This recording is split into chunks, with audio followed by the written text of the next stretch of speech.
Fast, focused, and fearless. Here's everything you need to know as you jumpstart your day. I'm Diego Castro. Migrant Workers Secretary Susan Ople is off to Egypt to help OFWs crossing over from Sudan. Ople said they would provide $200 or 11,000 pesos and other assistance for evacuated OFWs. This move follows a 72-hour ceasefire reached between the two warring military forces in Sudan. It shouldn't matter whatever papers they have, or if they don't have any papers at all. To quote the President, kung marunong mag-Tagalog, marunong mag-Bisaya, marunong mag-Ilocano, marunong ng iba't ibang dialect sa atin, Pinoy yan. So we will help, and doesn't really matter if they are in possession of a passport or any identity card. Aayusin na lang namin pagdating sa border. At least 50 OFWs have been evacuated by the embassy, while there are also those assisted by their employers. Ople said they are in talks with Saudi Arabia to provide temporary jobs for displaced OFWs from Sudan. Most of the workers based in Sudan are skilled professionals. We are trying to explore the possibility of temporary jobs in Saudi Arabia, if that will be allowed by their government. Newly appointed PNP Chief Benjamin Acorda denies that there are internal problems within the force. Speaking to One News' The Big Story, Acorda says there is, quote, no such thing as a problem in the PNP. He says he wants more unity within the police force under his leadership. Acorda also wants unified service from the PNP, interagency units, and local governments. Still, the police chief notes that internal cleansing efforts will continue. Internal cleansing, we intend to continue to do that, and we will emphasize that it will be decisive and quick when it comes to giving punishment and rewards. In addressing the drug problem in the Philippines, Acorda says he aims to promote awareness against illegal drugs in the community level. Acorda also told One News about President Marcos's marching orders for him. Of course, the crime prevention activities, it's also the illegal drugs, and also to work harmoniously with the local government and to promote the business climate. The deadline for SIM registration has been extended for 90 days, but users are still urged to register their SIMs, as this may be the final extension given by the government. Shaila Francisco with the report. From senior citizens to mothers and employees, everyone was rushing to have their SIM cards registered a day before the initial April 26 deadline. Alejandro, for one, was frustrated as he had to wait in line for more than 2 hours. Panggabi ang duty ko, siyempre, kaya lang magpahinga din ako. Wala pa rin ako tulog, batid talaga ako dahil nagugutom na kami, nahihilo, pwede pa ako. But not all who were in line successfully registered their SIMs. Jeffrey, for one, told us his telco system keeps recognizing his prepaid SIM card as postpaid. Sabi nga daw po, hindi nila magagawa ay mare-register via dito sa kiosk nila. So need ko pa pong pumunta sa mismong wireless yung tinatawag po nila, which is yung sa SM po, yung ganun po, which is very hassle. But the good news is, subscribers like Jeffrey still have another 90 days to register beyond the April 26 deadline. This as President Bongbong Marcos approved the extension by another 3 months. Telco giant Smart Communications Incorporated welcomes this move, saying that it would give them more time to campaign for SIM registration. It added that discussion with concerned government agencies are still ongoing. Globe Telecom likewise welcomed the move, saying this would give unregistered customers more time to comply with the law. Based on the latest data of the Department of Information and Communications Technology, nearly half of the total number of subscribers nationwide have already registered as of April 23. The DICT is targeting 70% of active SIMs within the extension period. For her part, Senator Grace Poe, who sponsored the SIM Registration Act, said that telcos and the National Telecommunications Commission must ensure they reach rural and remote areas.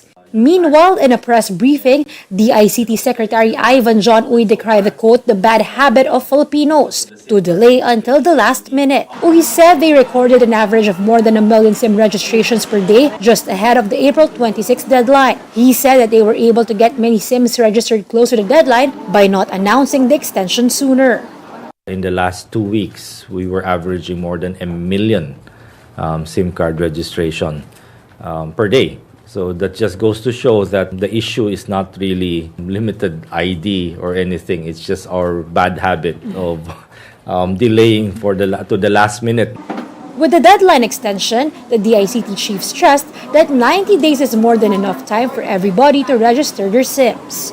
This is the last chance. The law actually has our hands tied. We're only allowed to do this extension once and up to a certain period of time. Shaila Francisco, we are One News. Now that the SIM registration period has been extended, what comes next for those who remain unregistered? Well, the DICT Secretary Ivan John Uy says the agency is looking to gradually limit the services available to unregistered SIMs. For example, during the 90-day extension, those unable to register within 60 days may lose access to their Facebook or TikTok accounts. At the 90-day mark, users will then lose all services. Uy said the proposed phased implementation is still subject of an amendment to the implementing rules and regulations of the SIM Registration Act. And after a certain period of time, we're seeing maybe 30 days or 60 days into registration. So that way, ramdam nyo kung anong effect na hindi kayo nagpaparehistro. We feel that kung makatikim sila gradually na anong magiging effect kung hindi sila magrehistro, mapipilitan talaga silang magparehistro. We'll be back with more stories after the break. Keep it here on One News.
You're still watching One News now. I'm Diego Castro. Philippine troops got to test some of the USS modern weapons during the Balikatan exercise. On Wednesday, a live fire demonstration was held in San Antonio, Zambales using these air and missile defense systems brought from Mississippi. One of the equipments used is the pride of the U.S. Army called Patriot missiles, which were fired here in the Philippines for the first time. However, the U.S. clarifies these weapons will not be put up in EDCA sites across the Philippines.